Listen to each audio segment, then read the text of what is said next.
role of Pakhi, bringing a gentle yet striking grace to the character. Ranveer Singh, a masterful actor, mimics Pakhi's character, capturing her fragility without going overboard. The best scenes in Lutera are wordless, thanks to cinematographer Mahendra J. Shetty's skill in creating poetic flow. The film also features a homage to Guru Dutt's debut picture and a sickness from Ritwik Ghatak's Meghe Dhaka Tara. Motwani's direction is self-assured and secure, with no false notes in the movie. The movie is a masterpiece about love, life, and leaves, with a focus on creating a snow-covered tree that can be sketched. Raja Sen says that Lutera is a stunning movie that doesn't use its historical context exploitatively, as Indian cinema is known to do. Instead, it uses it lovingly and with meticulous care. Once upon a time. These four magical words hold the potential to bring us adventure, romance, fantasy, drama, and much more. The first aid kit for every story, they provide instantaneous escape. A time is never now, you see, and take us away from the mundaneness of daily life. Like a hound suddenly alert, our imagination lifts up its ears and starts to add flourishes to even mundane stories that the narrator never explains. When you say those four words, anything can happen.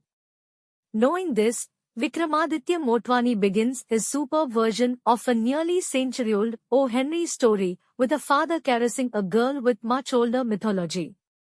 The tale snaps a character's neck while the sick daughter listens, and her skull starts to vibrate to the bassline.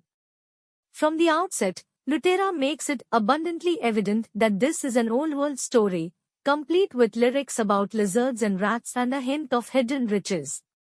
Then, with its sleeves rolled up, it starts to mesmerize. The movie starts off softly, with a cough. Given that she is a writer and the daughter of a Bengali Zmindar, it stands to reason that she attended Shantiniketan. The lad, who unexpectedly crosses her way while working as an archaeologist, correctly surmises that she is an art teacher. He plays along, she gives in, and eventually one thing leads to another until we thud across to that devastating ending that we mistakenly believed we had prepared ourselves for. Worded as if pampering were a sweetmeat, the elegant but difficult to translate Bengali term Adikheta denotes, in my imperfect approximation, a hunger for being pampered.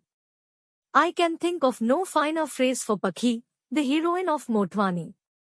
A strong-willed young lady, primarily raised on love from her devoted father, she is intelligent but doesn't let it stop her from wondering what the government would do with their gardens when Zmindari was outlawed in the early 1950s. She is so accustomed to getting her way that she finds it difficult to process rejection when a man rejects her advances. Rather, she is simply perplexed. Varun, her partner, is a more streetwise type of person who may not watch a movie right away but is aware enough to slyly bring it up later. He seems composed, unhurried, and generally unflappable when we first meet him. Nonetheless, he would find it difficult to play an art teacher. Still, he cheerfully declares that sketching leaves is simple and boldly applies green paint to the canvas. The performers create a powerful, pulsating energy between the two characters, and there is a great contrast between them.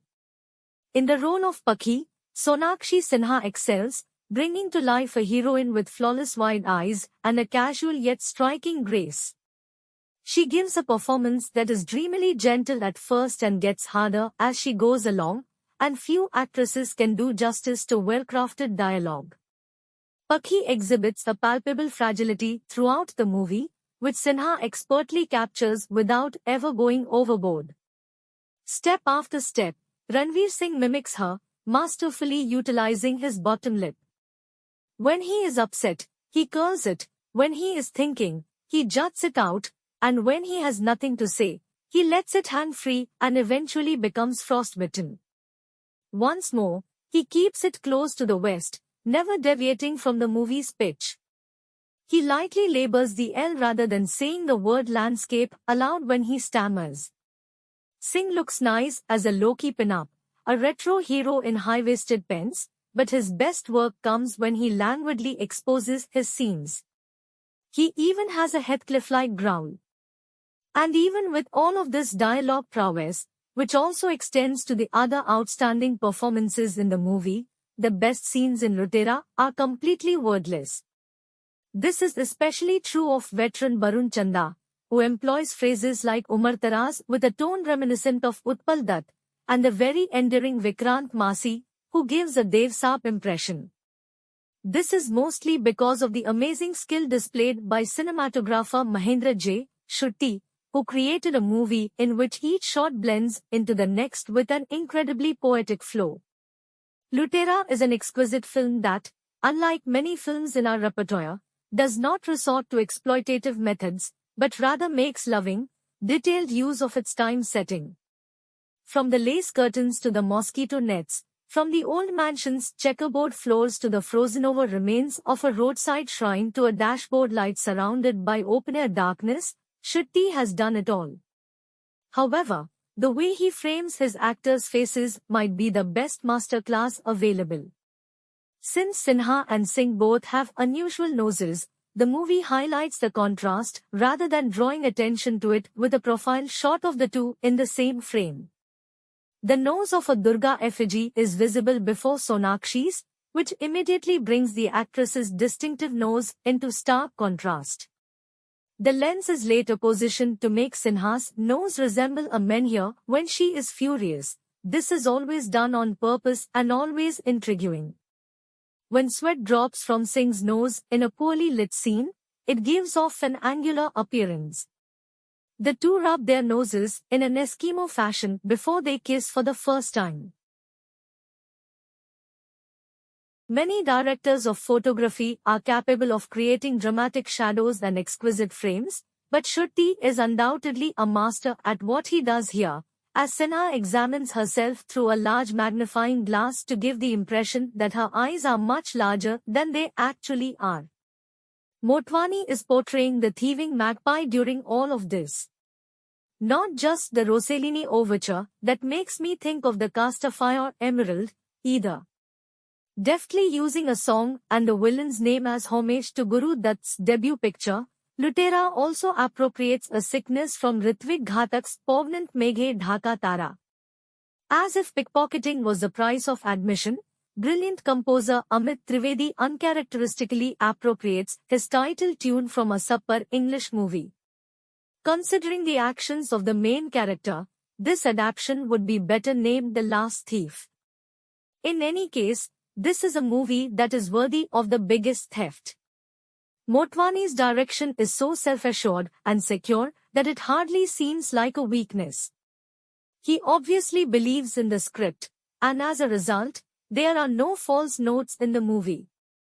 Even the few scenes that appear to be narrative slip-ups end up being brilliant moments.